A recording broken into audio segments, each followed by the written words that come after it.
Hi,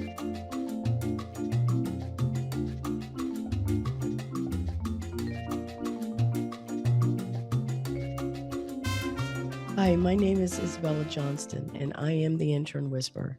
Today's tip of the week is about DEI culture activities. You don't want to guess, you want to measure impact. So, one way you can do this is conduct anonymous company surveys to learn how your employees feel about diversity, inclusion, and company culture. Repeat the survey regularly to see if you're making progress and set goals for everyone to see. And you want to make sure that you'd like this to be within 12 months or maybe even further in the future. You should also use customer research to learn more about your hiring needs. If your customers represent certain demographics, it would be helpful to have that relatable expertise on your team. Make it public. Make sure the people inside of your company know this, as well as the people outside looking for jobs with your company. Be accountable for the goals you set. Setting check-in dates makes it a priority and prevents the initiative from getting swept under the rug if you're less than pleased with the results. So today's guest is Barry Nadler. He is a learning performance consultant with FIS, and he'll tell us what that is, and a seasoned instructional designer, media producer, technical writer with over 20 years of training experience. He has worked across many industries, which includes television, banking, publishing, enterprise level software, and e-commerce. Welcome, Barry, to the Intern Whisperer. Hi, thanks. Glad to be here. Oh, you and I go way back. Yes, we do. I don't know. You'll probably remember the year. I don't know. I'm pretty sure we've known each other at least 10 years. Yeah. So that would be like 2013, 2014, something like that. Yeah, maybe. I don't know. It's when I met Rosa too. I have a feeling it was a little bit earlier than that, but Was it during that ID boot camp? yeah. Yeah, that would probably be 2014 or so. Yeah. Okay. Well, that's cool. Yeah. Well, our show is always about education, innovation, and future of industries and jobs. But I always start off my show with asking my guests, tell us 5 words that describe you. But you and I did this in practice before. We did. And we came up with, well, I gave you 2 extra words. Yeah, we did. Phrases. All right. But you kick us off. What's the first one? So the first one is a 2-word. Yeah. It's positive deviant. Okay. Why that word? So I heard that term a while back from somebody else in the field, and I said, that really describes me, because I'm not a problem child in that sense. I'm not the troublemaker, but I'm a risk taker. And I'm the one that's not afraid to jump off the cliff and experiment with things and try new things. And I don't do it for fun, even though it is fun. I do it to make things better. So in the process, I'm breaking old things to make new things. So I'm a deviant in that nature, but it's for positive reasons. So like it's that. positive deviant. Yeah. Well, you touched on the second one because you said you like to experiment. I do. And experimental is key to doing that. Absolutely. And that's how I got my career, where it is by experimentation and self-teaching. And I guess we're going to get to that. We are. So I like to mess around. I like to try things out. I like to see what happens. And I like to, just kind of break things but always for something new. And so I'm the first guy usually that gets, when I was in the client facing training world, I was the guy that would jump off the cliff, try new things, try new technologies, new ideas, that kind of stuff. And as I'm over the cliff, I would hope to God that there was a branch somewhere along the way. And sometimes there would be a branch, and other times, splat, I would be Wile E. Coyote on the ground. I can see that. But I didn't mind it. And that was part of what made it magical, is I knew that if I try enough things, eventually we hit good things. So your third word was social. Yes. So why social? So I am a social being just by the nature of it. I get my batteries charged by other people. I like being around people. I feed off of that. And so I notice a change in my disposition when I'm not around people for a while. It's part of it's like air for me. I have to have it. I'm the guy that's going to go sit at the food court and eat and not talk to anybody, but I know that there's activity happening around me and there's people. I will go and, if I'm traveling, I will go find a Barnes and Noble and just sit in the Barnes and Noble. And even if I'm just paging through a magazine or flipping through a book or something, or working on my laptop, I've got people around me. It's just part of who I am. So, learner. I think that learning is an ongoing thing. And I've kind of built my career that way, in that I'm constantly learning new things. There was a period of time in my career where I would go to lunch every day by myself, like I said, to like the food court or something, but I would take a book, and whatever that book might be, it was most likely a nonfiction book, a business book or something, or a creativity book or something. And I'd read maybe 10 pages while I was eating lunch. And over the course of a year, I would read 5 or 6 books. And it just became, because I was doing that and other people weren't, my career grew because of it. And that's how I became the experimenter. I would go to the conferences and the expos, and I was very active with the ATD chapter and Association for Talent and Development. And because I was just constantly having inputs, there was always something to work with. When I needed a creativity boost, I could always reach into the back pocket and pull something out because it was always there. And so it served me well. Yeah, I'd say so. Facilitator of knowledge.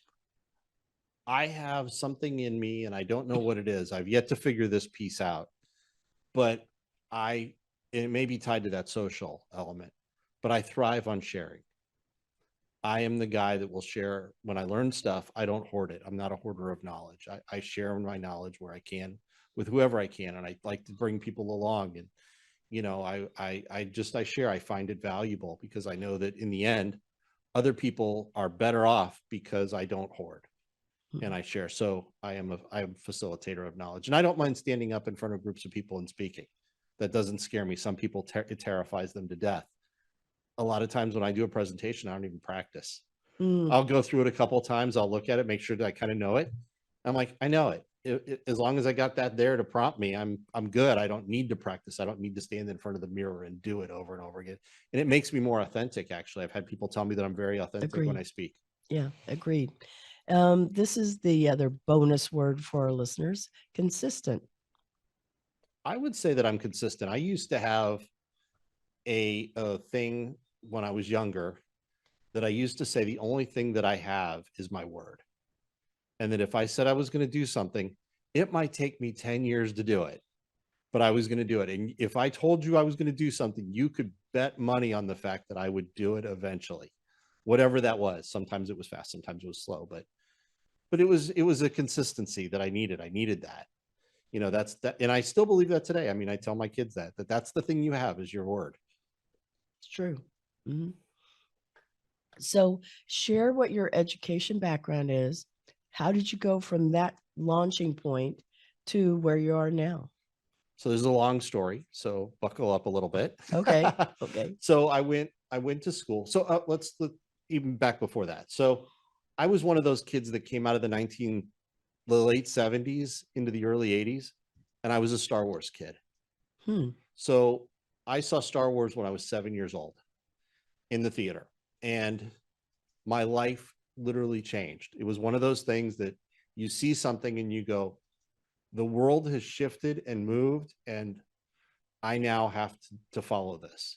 And I'm not the only one. I mean, there's tons of people that grew up in that time period that movie impacted their lives. And it drove me towards art and creativity and movies and things of that nature. And then when I was in high school, I didn't really know where I was going to go. And I ended up taking like a film production class when I was a junior.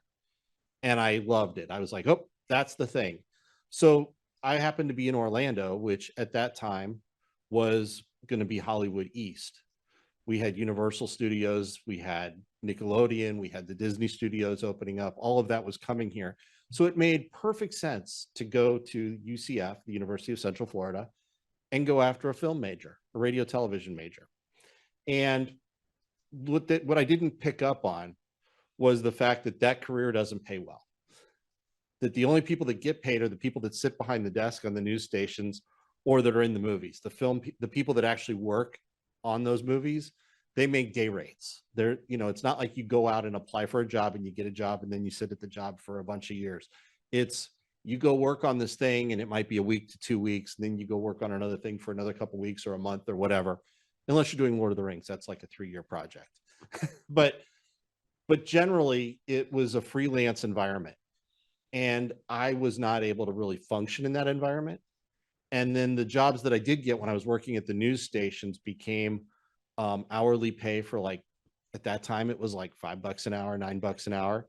And I really struggled for many years doing that. And I eventually, because I was in Orlando, the world of the convention industry, I ended up in the audiovisual world. So if you think about a roadie for a concert, I was a roadie for businesses.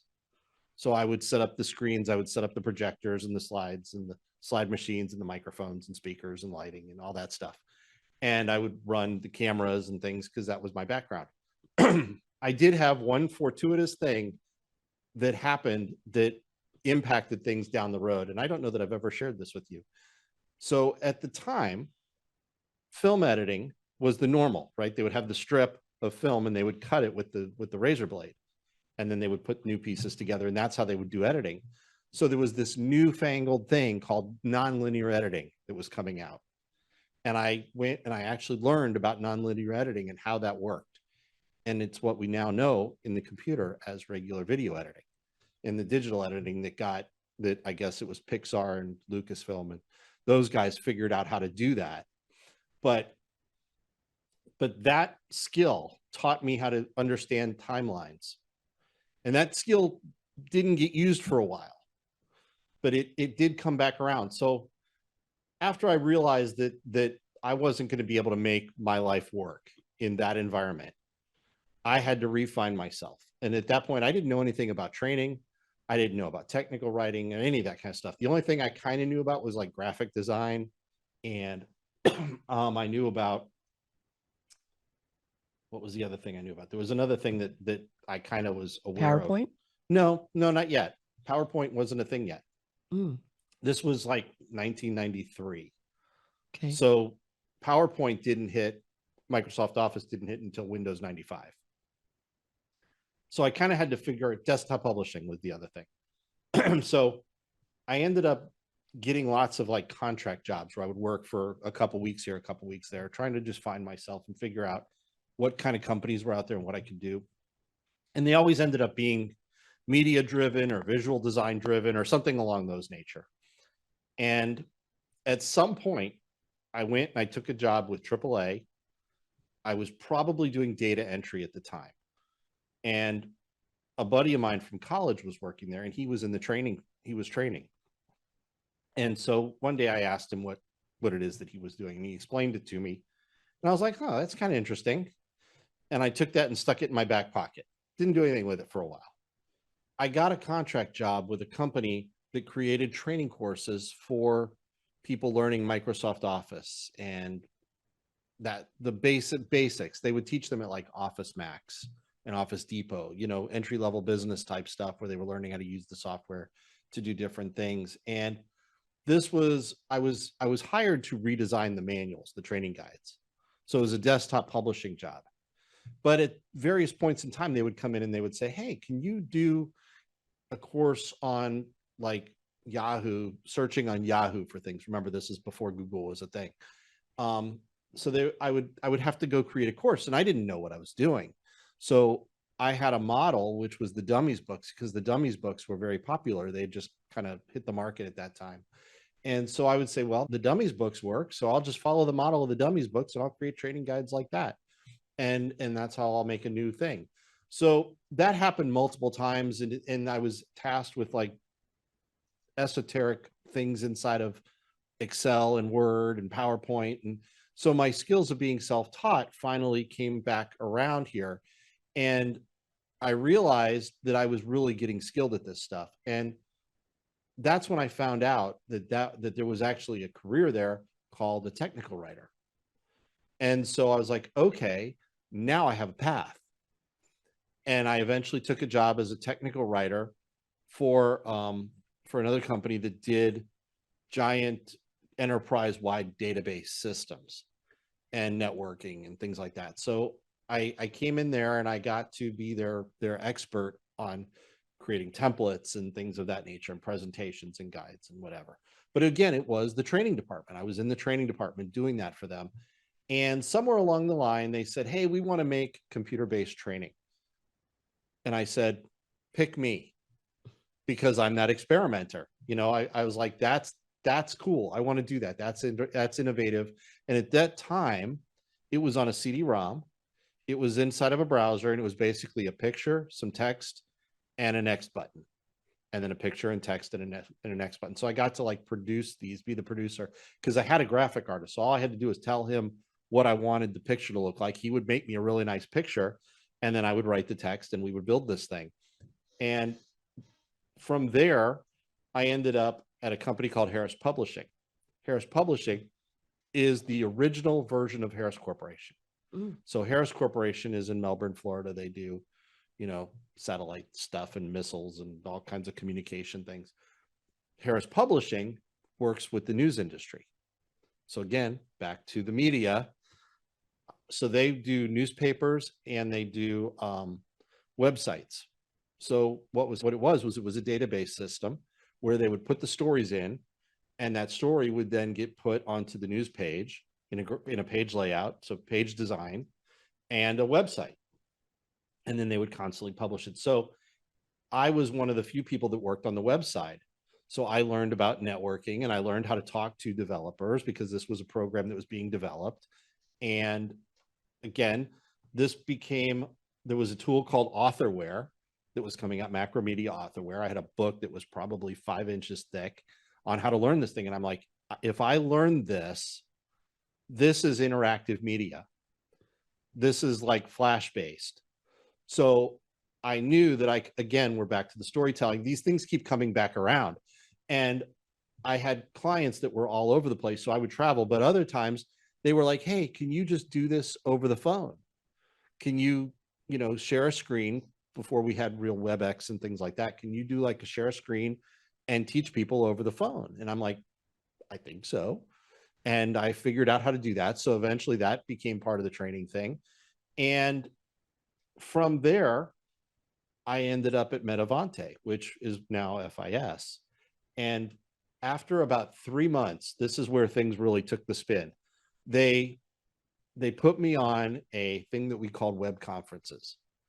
They did not have a training department at this company. This is a banking software company that would train bankers out in the field that worked at banks on the banking software that runs the bank. And they said, we need you to create new episodes that are going to run like once a week or so, and you're going to broadcast them out. So basically they gave me a pirate radio station for bankers, and all I had to do was go talk to the client support folks, figure out what the topics were that needed help. And then I would then create pre-recorded events, so self-paced learning, that we would broadcast over the phone and over like WebEx. And so I would come on live, I would do the little intro piece, and then I would hit play, and it would play for a little while. And then we'd have a little quiz that would come up that I would do live. And then I would play the next piece, and then we'd do a quiz, and then I'd play the next piece, and I'd close out live. And we eventually figured out we could record these and put them on CDs. And over that period of time, they eventually developed a training group that would go out and train at the banks and stuff. But that was how this all started. And I eventually became an integral part of the training group. And then I left to go work for an e-commerce company because I was fascinated wanting to start my own business around selling things online. Turns out the guy that I worked for was the producer for the Blair Witch, who I knew from when I was at UCF. So it all kind of comes around. And eventually I figured out it was all storytelling. It's the storytelling and the experiments and the wanting to be big and splashy like Star Wars. And it all kind of fed itself. And here I am. There you are. Yeah, that's a really good story too, because it does connect all of the dots. I enjoyed that. I did not know all of Yes, that. I am an accidental instructional designer. Training found me. And that's really cool too. I'm going to use that in my description of the show. So you actually answered why you chose adult learning, and it chose you. but let's talk about what it takes to skill adults, because it's not the same as teaching little It's kids. not. It's very much not. And that was so, as you heard in my story, I was not even close to formally trained in education. I kind of found it, right? It just kind of landed in my lap, and okay, now I got to figure this out. So there was a period of time where I was unemployed because there was a riff in the company. I've worked for Metavante, which is FIS, like 4 times because I came and went and came and went and came. You must have been really good though. Yeah, yeah, and it's one of those places that was like family. I mean, it felt weird to not be there. Mm-hmm. And so I've come and gone a couple of times, but one of the times that I was off of work and I was trying to figure out where I was going to land after that, I got a scholarship through an unemployment office, probably the same company that Rosa works with, actually. The career, probably that same She's been a guest on the show and she already said that company. Yeah, so I don't remember, but I don't know that it was the same one, Career Source. Yeah, but I don't know that it was Career Source then. It might have been, I think it was called One Stop or something. So I don't know. I don't know. Anyway, point being, I got a scholarship to go to school. Here's the weird thing. I lived in Volusia County, and trying to find a school in Volusia County that taught instructional design was really difficult because I'd already had like 5 years under my belt, right? So it was kind of like I could just go and explain, look, I know how to do this stuff. I don't need the other things, but it felt like I needed something to say, I'm certified. I'm official. You can hire me and I can actually do this thing. So I ended up at Embry-Riddle, which is a flight school. They teach like maintenance for airlines. They teach pilots, all this stuff, but they had an instructional design class, an instructional design program, and it was called Instructional Technology. And they're based out of Daytona. So they were in Volusia County. So I was able to go there and get my certification, but that certification was so basic, but it taught me a little bit about how adults learn. And I think that's back to the question that we're talking about, is how adults learn. So I had to figure this out, but it has to do with motivation, where adults are not like kids. When you're a kid, you get sat in the seat, the teacher lectures to you, and you take a test and you say, here, I learned it. Adults don't do that. Adults want to solve problems. And by solving problems, they want to experiment and they want to figure things out and they want to do the research themselves. And I mean, you think about how do you learn things? Trial and error, mistakes. Exactly. You probably go to YouTube, you probably read articles, you go to the library and look at books. You know, you don't go sign up for a course. But yet in corporate America, that's what we push. Everybody needs to go take this training course, take this training course, that training course. But nobody wants a training course. Nobody likes it. We've actually, as an industry, we've ruined e-learning because people have gotten really bored, and you get people that aren't skilled in how to do that and making these presentations. But that's a different discussion. But how adults learn. So they want to be challenged. They want to solve problems. They want to prove that they know something as opposed to being told. But what happens in corporate America in many places is you get all these people that are accidental instructional designers, and they follow the model of what they've been used to, what they learned in school and their vision of it. And that vision is somebody standing on a stage telling other people what they know and then hoping other people get it, right? That's when I gave you the PowerPoint, you should know it. And it doesn't work that way. People have to roll things around in their head. They have to solve problems for themselves. And that's where you get the taxonomy and all that. Yeah, you have to have the processing time. Yeah, that's for sure. The spacing, that's part of it, you know. Yeah, definitely. And, people also learn from observation. Mm-hmm. We watch each other. Yeah. We learn from storytelling, honestly. And it's amazing how important storytelling is. That's one of those things that people remember stuff. Like I was just able to rattle off my entire story. I imagine you'll probably remember it, but you probably won't remember the data that was in that story. You'll remember the points in time and and some of the things.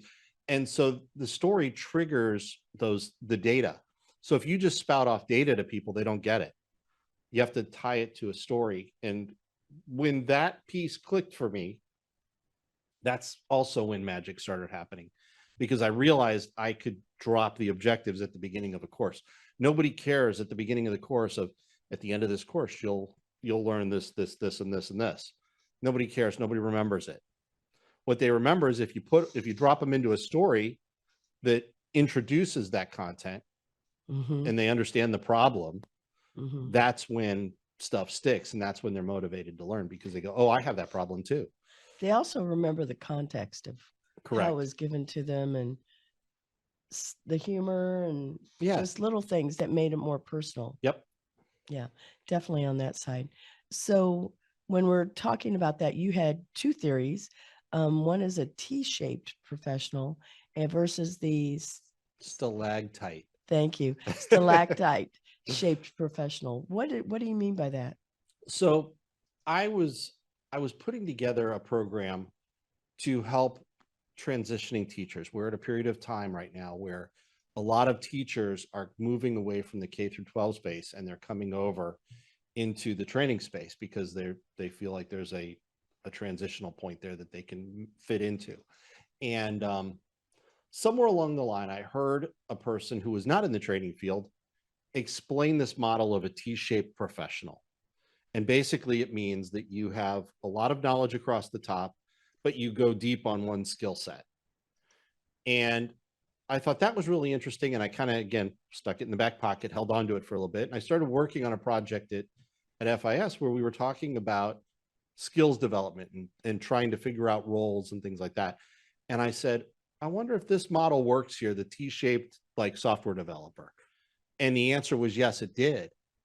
And I was like, oh, that's interesting. I wonder if I could put that in this transitioning teacher thing, and I could think about it there. If a transitioning teacher wants to be an instructional designer, they have a wide set of skills, and I could help them build the deep skill to make them a T. So that model stuck, and I kept using it over and over and over again. And I was going down that path. And then we were at a conference in December, I think it was, here in Orlando, and there was a woman talking about long life learning, and she throws up this diagram of a T-shaped professional, and she says, no longer is this a thing. This isn't going to work for you anymore. This is a specialist, and we need people to be generalists, and people that are in the professional field need to look more like this. And she threw up this diagram that started out as a T, and it started having all these lines that came off of it. And my immediate thought was vampire fangs, but that wasn't the best answer. The best answer was stalactites. But I said, oh, it also looks like stalactites in a cave that hang down from the top. And I said, I'm going to start calling that the stalactite model. And so far, I'm the only one that I know of that's calling it that. Okay, so you've got a new type of way of identifying how people actually process and share their information is what I'm going to see that as, because I'm one of those stalactites. Okay. I have a whole lot of knowledge, and I think I'm a combination of both, though. Most people probably are. Yeah. But I don't know that it's about processing information. I think it's about what are the things, the types of projects you can work on? What kind of solutions can you create? What kind of work can you do? And the wider your T and the more depth on the different areas means that you are a functional, more experienced, you're a more capable employee, a more valuable employee to the company that you work for, because you're not just one thing, right? If that one thing changes, all of a sudden you're not valuable anymore. And so widening that breadth and then going deep on lots of different things. And you can tell from my story, I had lots of different areas, right? I had the video production, I had presentation skills, I had self-learning, I had, I don't know, just, you could keep going. The experimentation piece, problem solving, right? Some of those power skills were built in there. Yeah, I definitely see that. One of the things that's really fun about all of what you just described was, though, for people that like fun terminology, it makes it so it sticks out. Yeah. And instead of saying, like in typical academic learning, we have different types of leadership styles, right? We have authoritative, we have also servant leadership, which is one that I like quite a bit, but we have different leaders. I think that the way that you're describing this type of learning makes it so that it'll stick with people Mhm. on the first time. And I think that's significant. Yeah, it is. It is very significant. And if you understand what the skills are that need to be across the top, then it becomes very easy to go, okay, I'm going to pick this one, this one, this one, and that one, and I'm going to build those down. Mm-hmm. And it gives you a path. And that's something that a lot of people don't have, is they don't understand what skills are needed. And there's a lot of transferable skills from one career to another. And if you can build on those, now you can lift that T and put it or that stalactite and put it somewhere else, and you still have the skills that will work. And then you just pick another one that you have to drive down and learn on. You don't have to learn everything new. Yeah. And that's where we're kind of at, and I'm not sure what the next question is around this. Is it about that self-learning stuff? Yeah, it was where we were talking about sharing content at work so that we're able to, in my opinion, meet all of the needs that are there for your workers. You had said that you have how many people at your FIS? 70,000. 70,000. And so to try and create individual customized learning plans for that many people it's a little difficult. It's a little hard. Yeah. That's not even including the clients. Yeah. Because remember, there was an internal training team and then there's an external training team. Yeah. So we're training clients and vendors and contractors as well as all the internal employees. It's daunting. You're over 100,000, hundreds of thousands of people. So by having different ways that learning is shared and absorbed, is unique to each person's, like a fingerprint, honestly. Yeah, to a degree, yeah. Yeah. Because that's a challenge. Yeah, it is. Because you have different abilities, you have different points of time generationally when they're born, and those technological advances, historical events, that impacts how they learn. Something that was really interesting along this line that I saw is we were creating a project around skills. So we were looking at tech learners specifically. So people in the development field, people that are implementations, people that are client support, that have technical skills revolving around a product line. We started talking to the development team, the leaders of the development team, and started saying, what skills do people need to have that you want on your team? And what I was expecting to hear was things like Java and cloud engineering and Kubernetes. To me, Docker, that's knowledge. And well, what ended up happening is I didn't hear that at all. Mm-hmm. I heard problem solving, critical thinking, innovation, influence, collaboration, all these things that we're calling power skills now. Mm-hmm. That's what people are looking for. And to me, that's a really interesting thing, because it triggered me to go, oh, so we are assuming that when they come out of school, they're going to have the programming and development skills. So we don't have to teach them that, but they may not have these other power skills that they have to bring to the table. So we have to spend time teaching them how to be part of a team and how to collaborate and how to provide influence, or was that exert influence, I guess is the right word. Yeah, it can be both. So you're on a team and you have an idea, you want that idea to make it into the final product. So you have to exert influence to make sure that it's part of this. I think it's the opposite. I feel that people, because I know you said that adults learn through problem solving and all that, but children do also. Our education system, this is where I differ, is that it's one directional. So in the classroom, we don't allow children, youth, teenagers, the opportunity, at least in America, to be able to solve those kind of problems.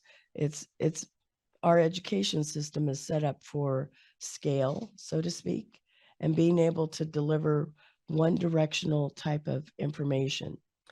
Now, where you actually get to, and you have problem solving skills, because if you think as a baby that's learning to walk, they get up, they fall down, they get up, they fall down. How many times do they do that? It's trial and error, a lot of mistakes, but it's also something that they're figuring out the problems of getting their balance, all of those different aspects of learning how to walk has already been introduced to them as a child.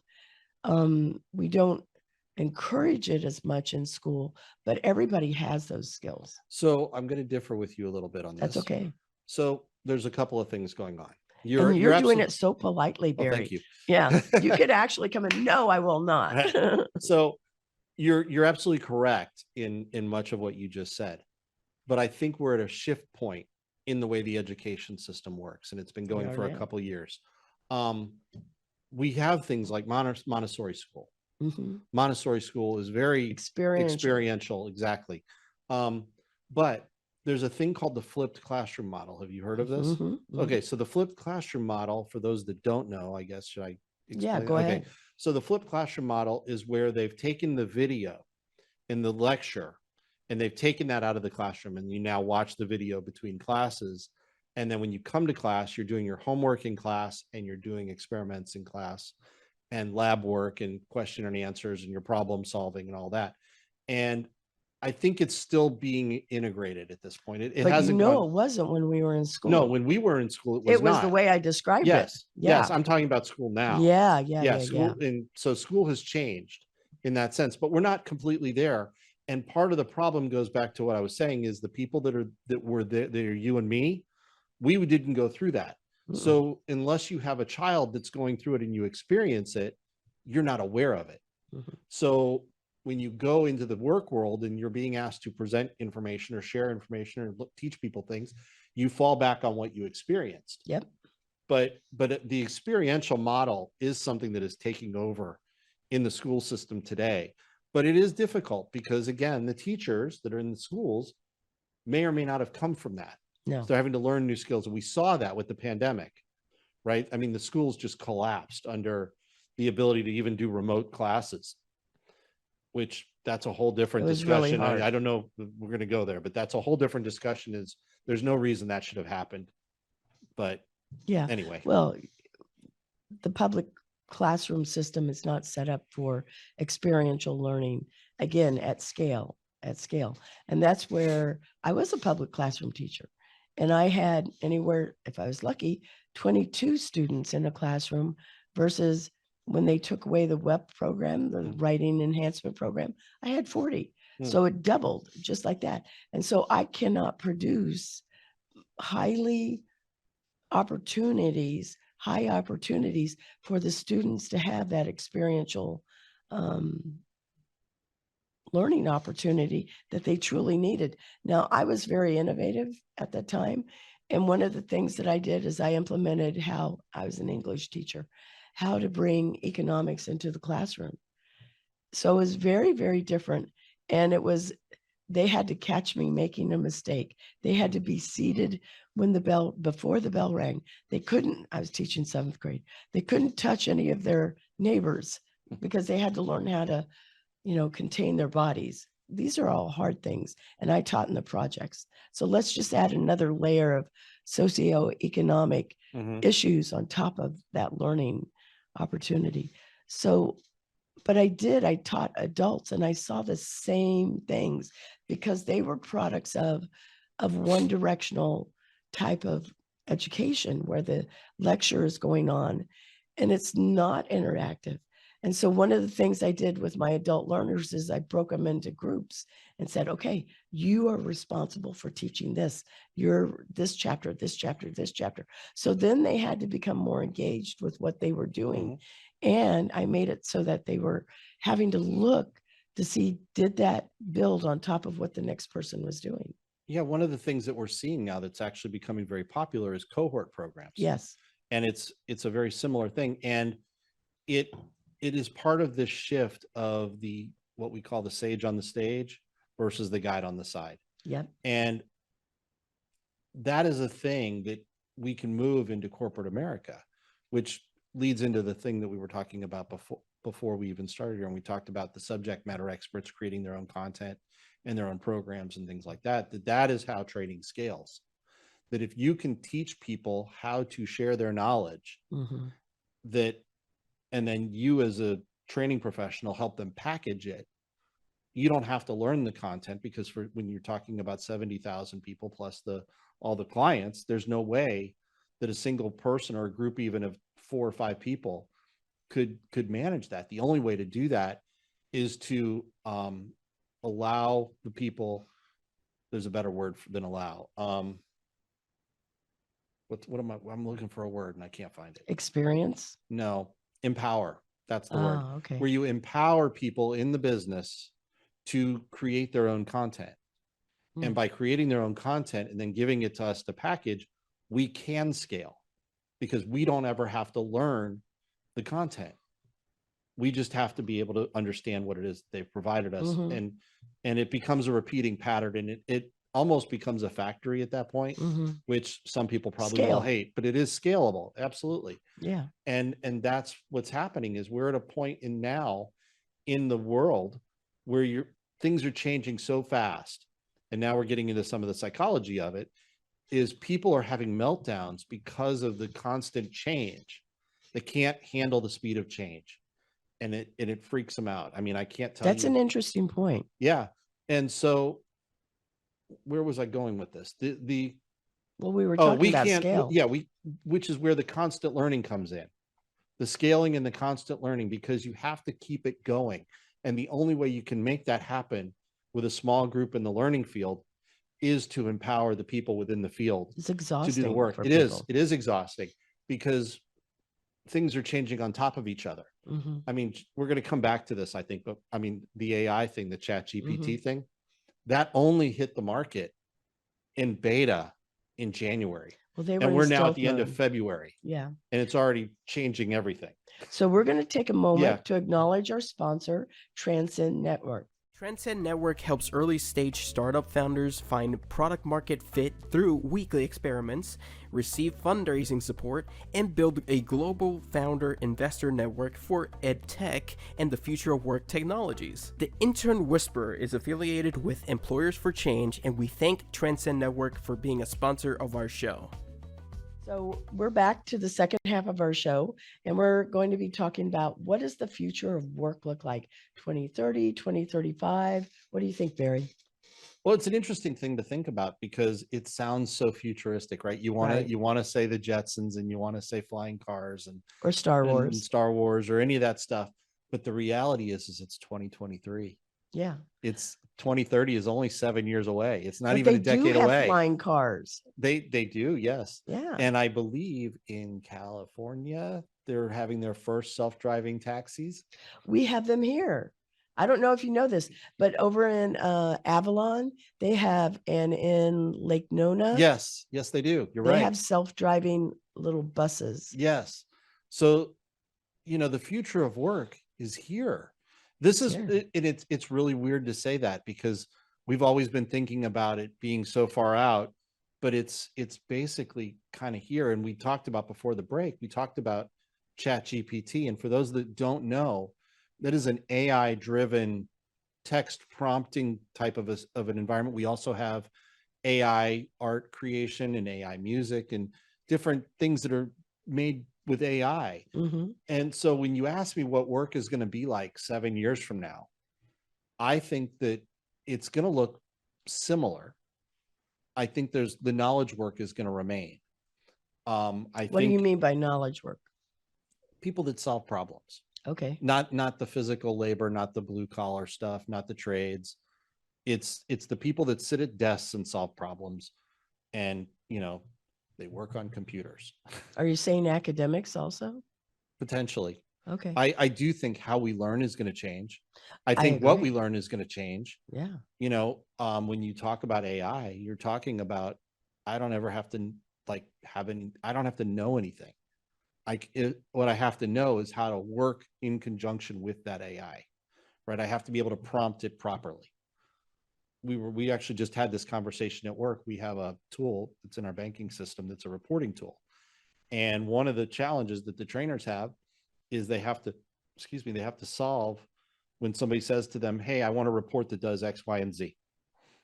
Well, what happens if you don't have to answer that question? What if you can ask the AI the question and it says, oh, here's your query code. Just copy this in. or you don't even have to go that far, right? You just ask it the question and it does it all behind the scenes. So I think what's going to happen is we're going to have to learn a new skill, and that skill is going to be how to work with prompting back and forth with AI. But what if it's wrong? What if people code it and the AI is picking up bad information? Because it's picking up good and bad information. So today, Chat GPT is only trained up to 2021. Mm-hmm. And it's got guardrails on it and all that kind of stuff. So but it is picking up Well, weird stuff. explain what you mean by guardrails for our listeners. It means that you can't take it too far off the rails. And I know that some people have. Mm-hmm. Like, I think there was a reporter that had a conversation with it for like 23, 24 hours, and it really totally tripped it up. But all of the AI is doing is figuring out what is the next word supposed to be. Mm-hmm. And it's building it that way. So I think the AI is going to get smarter. I think we're going to figure out how to kind of program it better, because we're only in version 1. And that's part of the problem, is we have to figure out where we are on the curve. Mm-hmm. You know, are we at the bottom? Are we at Napster? Or are we at the top and we've got everything we're going to have, right? I think Chat GPT is the Napster. And I don't, for those that don't know what Napster is, Napster was a file sharing program that allowed you to like download songs and stuff off the internet back in the 90s. And Napster went out of business because it got sued to death. But now we have Spotify. It completely changed the way music is produced. So I think that's what's going to happen, is the way that AI is going to change the way we do work. Oh, absolutely. And I think that's the piece that people are kind of freaked out about. Mm-hmm. But I think there's going to be jobs that don't exist today. And this is the lifelong learning thing. Mm-hmm. Not lifelong, sorry, long life learning, not Mm-hmm. lifelong. But it's that, how do you prepare today for jobs that don't exist today, but in 5 years will? Mm-hmm. Right? Look at what happened to me, right? I had a runway. I had like 10 years to figure out my career path. When I started school, we barely had computers. We didn't even have Windows 95. Mm-hmm. And training wasn't a thing. It wasn't until later that happened. Now that change would be like a year and a half, 2 years, right? The half-life on a skill is 2 to 3 years. You could go through college, and by the time you start college and end college, that skill is no longer valuable. Yeah, and that job may not be there. Exactly. It completely changes how we have to think about things. And that's, I think, where we're not ready for as a society. I think our current education system does not function for that kind of an environment. And so when you ask me about what is work going to look like, I think one of the things that work is going to do is this learning process is going to become part of your job. Mm-hmm. And it's going to be everybody's job. And we're going to have to figure out how companies become the universities again. And we saw that with the apprentices, right? The journeyman and the masters and that whole thing. I think that model might have to come back. Oh, it already is. The government is spending massive amounts of money to implement programs that are geared around certainly apprenticeships, but in areas of STEM, Mm-hmm. and then also things that are 2-year. Yeah, but mentorship is an interesting discussion. It is. Because typically we think of mentorship being the new kid comes in and the older person mentors them. Peer in reverse, buddy. Yeah, that model of what mentorship is going to be different. And one of the things that we talked about at work is that we're going to have to pick people up from one job and reskill them or skill them up to another job. We might have to treat those people as new employees. They're going to become project workers. This is what I've been reading. Like a gig economy kind of thing. Yeah, everything. There will be less and less full-time jobs, and it will be that companies are going to go, oh, I only need this amount of people. And that's why we're seeing these massive amounts of layoffs, because they're going, oh, we don't need that many people. We only need this. So that and our company was one of them. Yeah. We cut 2% of our workforce. And that's small. Yeah. But still, it's something, right? Mm-hmm. And so then you're going, okay, well, where are all of these people that don't have jobs getting? We're going to see more of that happening as companies want to be more lean and not have the overhead of benefits, if you will. I saw a video not too long ago, and I'll say this, and it's not a trusted source, so I don't know. Okay. But it was a YouTube video, and they were talking about this gig economy, and they were saying that if you were in the tech industry, you could potentially be a remote worker and actually hold two jobs at two different companies. Yep. And neither company needs to know that you're working at the other company.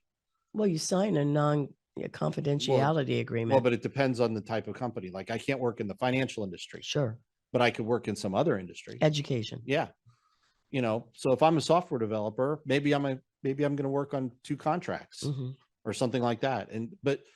So that's kind of what you're talking about. We're a matrixed environment, where we have leaders in our company, and the leaders have team members, but those team members are borrowed out onto other teams, and they are shared. You are very much on that same model. Yep. That is what it's going to look like. So I've seen a lot of companies, like I said, laying people off. And so then but yet we have record unemployment. We do. Because people are accustomed to full-time jobs. So how we report the amount of jobs that are out there is going to change too. It may not be full-time. It may not be it can be some of that. It can be part-time, but it's also going to be just like what we see people driving Uber or Lyft, right? They'll have a job, but they're also doing that. They pick and choose on the days if they want to work. Yeah. It'll be that way. Coming back here, so hard to believe, Barry, but best mentoring advice you want to share with our listeners? So I would say, figure out who you are. Yeah. And what you are and what drives you. Because if we go back to this idea of long life learning, you might be in a working situation for 50 plus years. And what does that mean? That means that you are going to have multiple careers. Yes. And that's happening already. Yeah. So the idea of having one or two careers it's kind of going away. Yeah. It's antiquated. So understand that if you understand who you are and you understand this T professional idea and the stalactites, figuring out what your T looks like and what is transferable, because the job that you might have 10 years from now, it doesn't exist today. No. You can't even guess what that's going to be. I have a guess. Okay. Here's one of my ideas. Because of Chat GPT and improving this world of AI, I feel like there's going to be fact checkers that are checking and going, okay, because I did this. I tested it. Sure. And I went, all right, let's see if it can find multi-dimensional learning. I used an article with my name, and then I used 4 other variables with the ampersand sign. I broke it.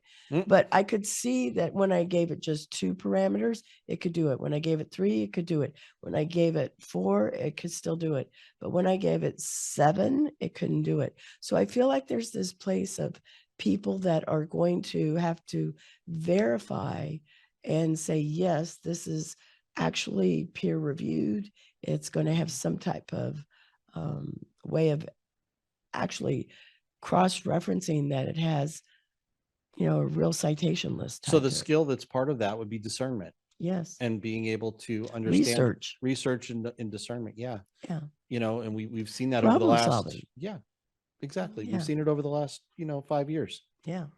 So I like your tip of, and never put the book down. Yeah. And never put the book down. Yeah, definitely. So how can our listeners and our viewers, because people watch it on YouTube, but they will also listen to it, how can they find you? So I have LinkedIn, like most of us do. So you can find me on LinkedIn. If we have that in 5 years. Yeah, we might not. Who knows? Yeah, who knows? I do have a YouTube channel. It's kind of a rudimentary channel, but you're welcome to go there. It's called Ruthlessly Relevant ID. Okay. So if you're in the training field and you're looking to see what we do in the training field, it's designed for the entry level stuff. So there's some stuff there, and I'll tell you, if you go there and you see it and you have some ideas about what it could do and could be, please send me a message, because I would love to know. All right. Well, that is wonderful. And I want to thank you so much. I had so much fun. Yeah, this was great. Sorry I sounded like a frog here, but that's all right. It's part of life, right? Yeah, it is. We roll with the punches. So thank you so much. And we hope our listeners enjoy this show. Thank you to our sponsor, Cat 5 Studios. Thank you to our production team, producer and editor, Josue Gonzalez, and music by Sophie Lloyd. Please visit Employers for Change at e4c.tech to learn how you can create real diversity and inclusive culture while skilling your people for the future of work. Thank you for supporting the Intern Whisperer by subscribing to us on our Podbean and our Employers for Change YouTube channel. You can always stream from your favorite podcast channel also.